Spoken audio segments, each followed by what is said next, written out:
তো সন্ধ্যাবেলায় অনেকক্ষণ ধরে ভাবছিলাম যে আজকে কি খাওয়া যায়। তো হাতের সামনে দেখলাম এই চাউমিনটা আছে, তো চটপট চলো চাউমিনটাই বানিয়ে নিই। নিয়ে নিয়েছি একটা বড় সাইজের আলু, আদা আর কাঁচা লঙ্কা। তো আমার এগুলো কাটা হয়ে গেছে।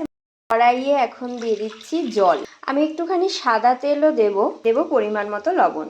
এখন হচ্ছে চাউমিনটা দেওয়ার পালা। এই যে আমি পুরো এই চাউমিনের এইটাই পুরো দিয়ে দিলাম। তো আমার এটা হয়ে গেছে, এখন এটাকে আমি নামিয়ে দিলাম। এখন এই আদাটাকে আমি গ্রেট করে নিচ্ছি, দিলাম সর্ষের তেল। এখন এই বাদামগুলোকে ভেজে নিচ্ছি। তো আমি আলুর মধ্যে এবার এক এক করে নুন আর হলুদ দেবো, ব্যাস এই দুটো জিনিস। কাঁচা লঙ্কা চেরা দুটো দিয়ে দিলাম। এবার শুধুমাত্র এই চাউমিনগুলো এখানে দিলেই হয়ে যাবে। তো ফাইনালি রেডি হয়ে গেছে আমাদের হলুদ চাউমিন।